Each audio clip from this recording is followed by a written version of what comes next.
2009 17-inch MacBook Pro keyboard replacement. Please note the difficulty of this replacement. We'll be removing the logic board and the DVD drive. This is one of the most difficult replacements on this model. Start off by shutting down and flipping over your MacBook.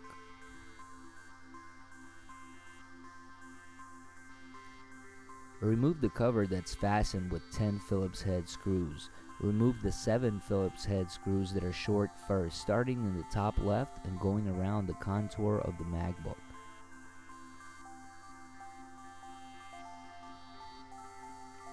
Now the 3 long Phillips head screws.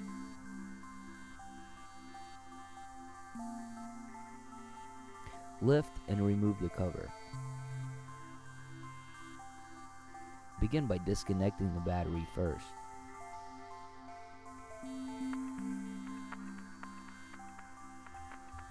Logic board removal. Start off by removing the left fan. The left fan is attached with 3 Phillips head screws.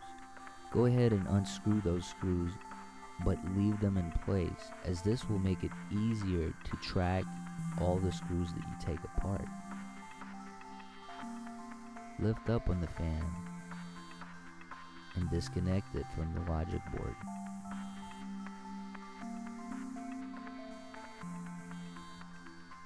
Remove the right fan. It's also connected with 3 Phillips head screws.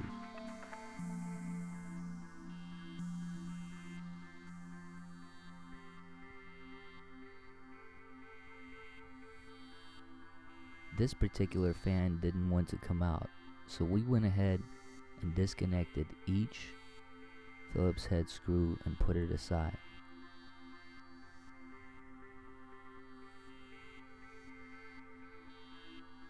Then we disconnected the fan and lifted it up.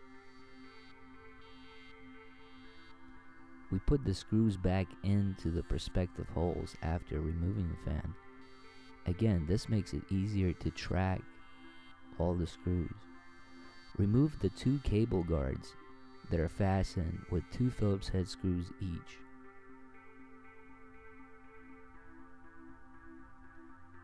Familiarize yourself with the 12 connections going around the contour of the logic board. We'll be disconnecting them all in detail in just a moment. Let's start off with disconnecting the keyboard backlight by lifting up the eyelash lever and pulling out the connection. Next, let's disconnect the Wi-Fi and EyeSight cable.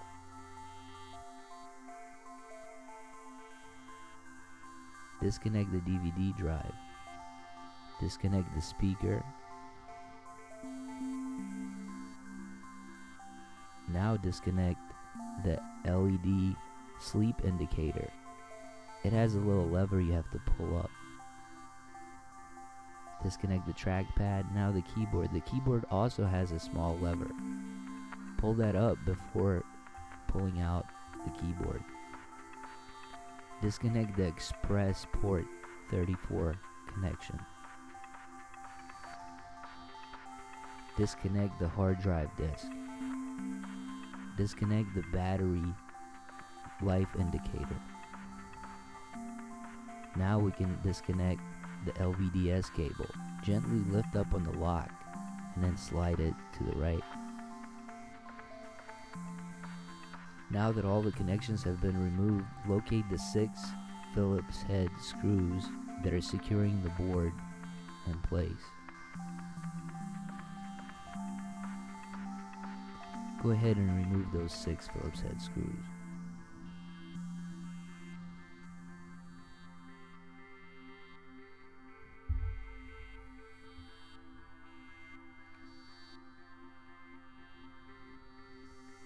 Push away any of the cables and go ahead and start to lift up the logic board.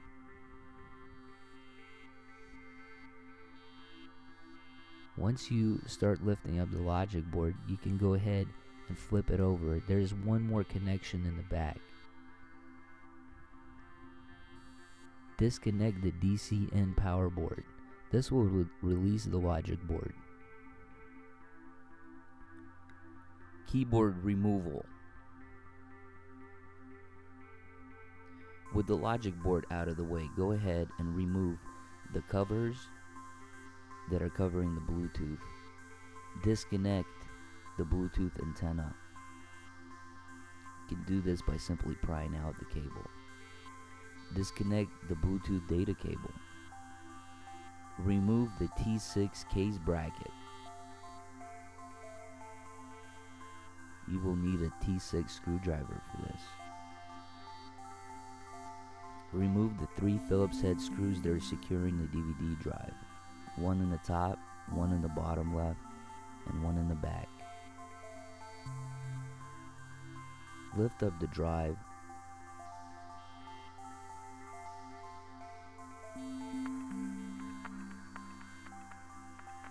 Leave the screws on top. This will be easy to track them. Remove the 2 Phillips head power button screws.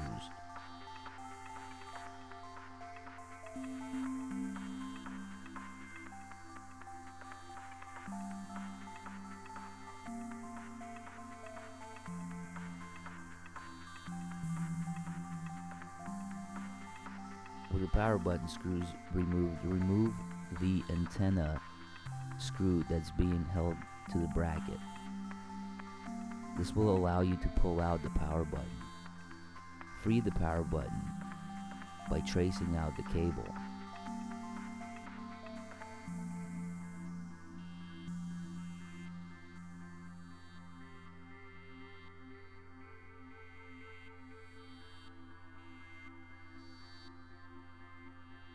Remove the 3 Phillips head speaker screws.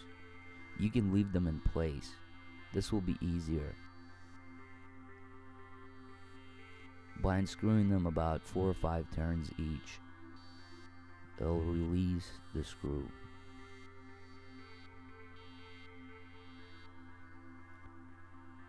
With the screws undone, you can go ahead and lift up and remove the speaker.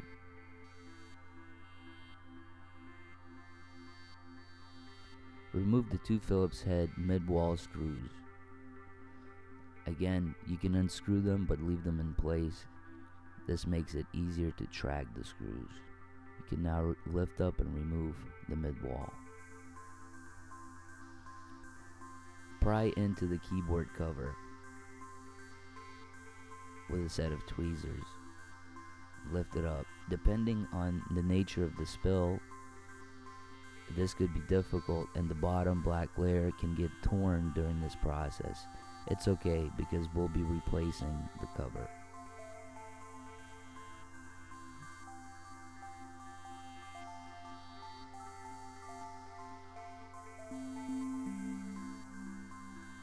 Remove the 51 keyboard Phillips head screws.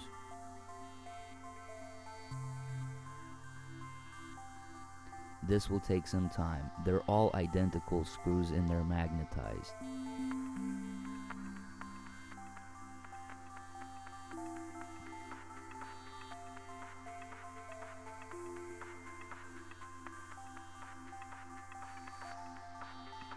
Once you remove the 50 screws, there's one screw under the express card. Go ahead and remove the hard drive bracket that's held in with 2 Phillips head screws.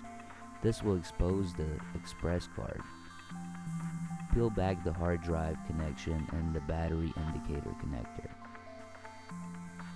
Remove 3 short express card screws first.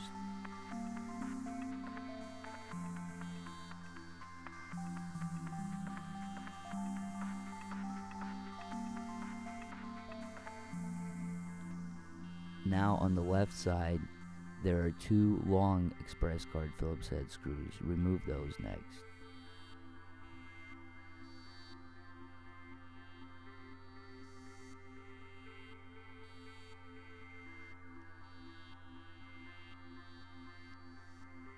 With the express card unscrewed, you can go ahead, lift it up and move it out of the way. Now you can access the last keyboard screw.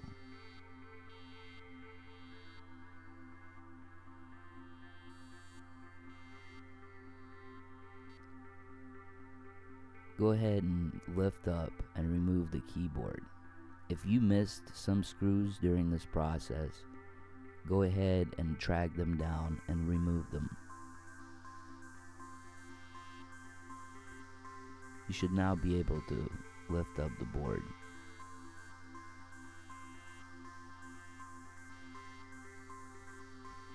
Clean the keyboard socket. For this example, I'm just going over it with a toothbrush, but you should use some type of cleaner to make sure that everything is cleaned off. Keyboard reinstallation. On your replacement keyboard, go ahead and separate the backlight and the keyboard cover.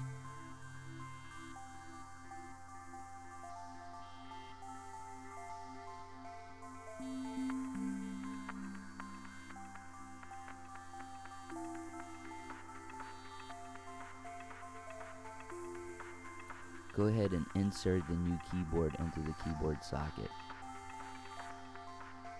Make sure it's nice and flush. At this time, also note that some keys might get trapped and will have to be pried out later when the installation is complete. Reinstall the 51 Phillips head screws.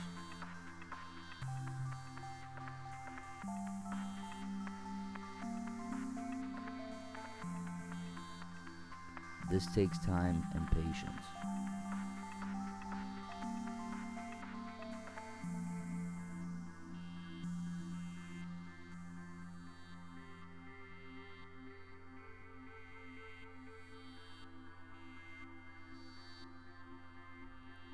Once the 51 screws have been reinstalled, install the keyboard cover and backlight. There are 3 layers: the backlight layer, the plastic layer, and the shadow layer. Use the 2 pinholes to align the keyboard cover correctly.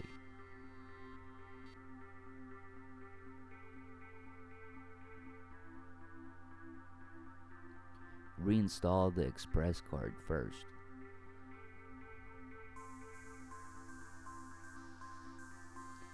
Attach the 2 long Phillips head screws on the left side first, then the 3 short Phillips head screws.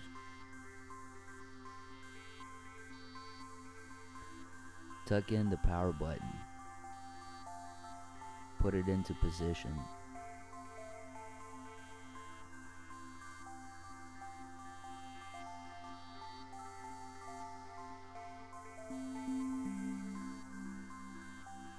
You can now attach the 2 Phillips head power button screws. Reinstall the Bluetooth cable into the bracket. Reinstall the mid-wall. It's attached with 2 Phillips head screws. Install the right speaker. Put it into its socket. Then secure the 3 Phillips head screws.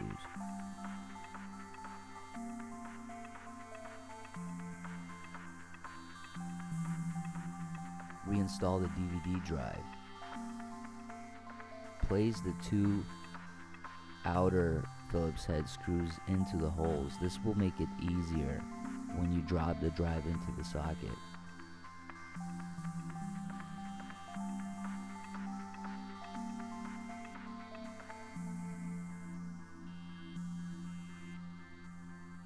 Secure the 3 Phillips head screws.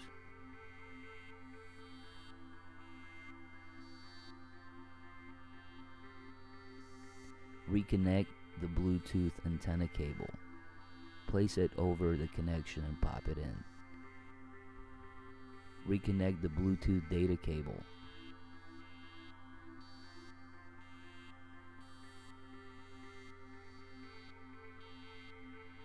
Place the covers back on, the Bluetooth cover and the bracket cover. Reinstall the T6 case bracket. you need a T6 screwdriver for this.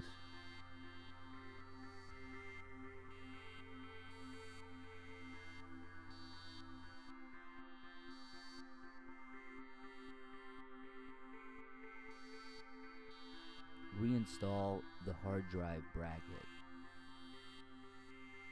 Secure the 2 Phillips head screws. That's it. Now let's reinstall the logic board. Logic board reinstallation. Start off by reconnecting the logic board to the DC in power board.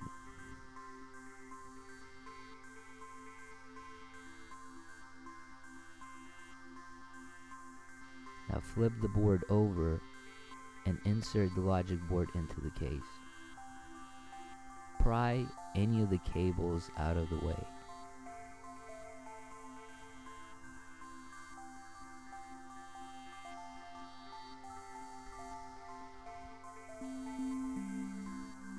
You should now go over all of your connections and make sure that none of them are stuck. Right here we spotted that the LED sleep indicator was trapped, so we went ahead and pulled that out with tweezers.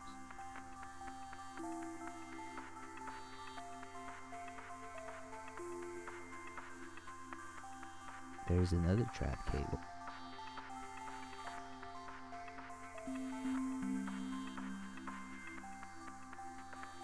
Okay, we can go ahead and secure the logic board with the 6 Phillips head screws now.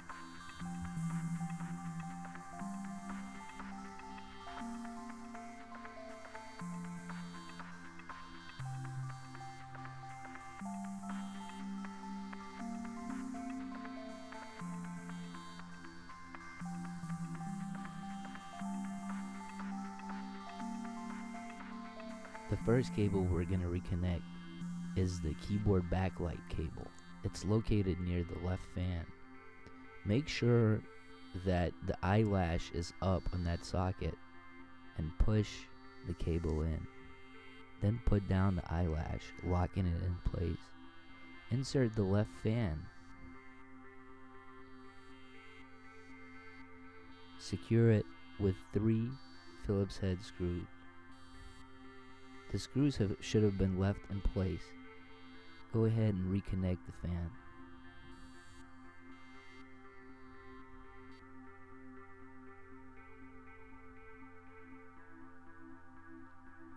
Install the right fan. Again, securing it with 3 Phillips head screws that were left in place.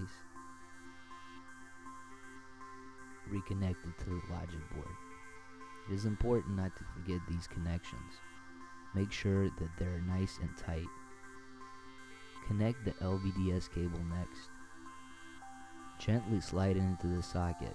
Be very careful, as this is one of the most fragile connections. Lock it in.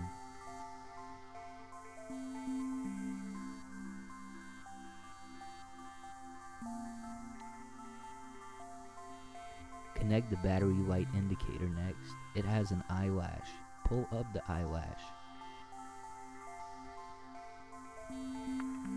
Gently work the cable into the socket. Once it's all the way in, push down on the eyelash and lock it in. Now reconnect the hard drive by simply placing it over and pushing down. Reconnect the express card. This cable also has an eyelash. Lift it up. Push the cable into the socket and put down the eyelash. Next, we'll connect the keyboard. The keyboard is one of the most difficult connections on the entire logic board. It takes a lot of work to get the keyboard to align properly. Working it left to right, make sure it fits all the way into the socket. Once it's all the way into the socket, you can put down the eyelash.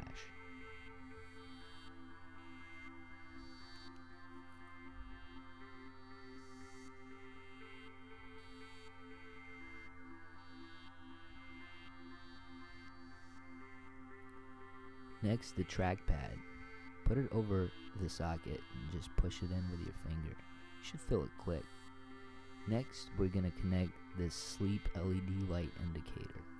It also has an eyelash. Make sure that the eyelash is up.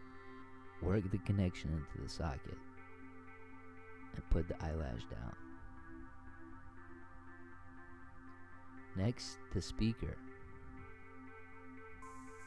Put the speaker over the socket and click it in. Connect the DVD drive. Also, just simply click it in. Connect the EyeSight Wi-Fi cable. Work it left to right, going into the socket.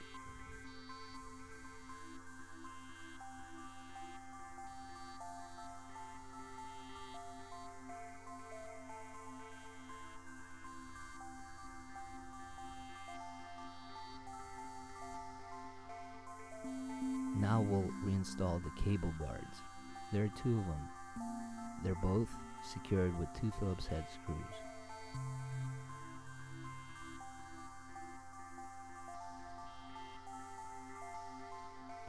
You can now reconnect the battery. Gently slide it into the socket. Look down and get a better angle, as you need to make sure that this goes in correctly. Place the cover back on. Reinstall the 3 long Phillips head screws first.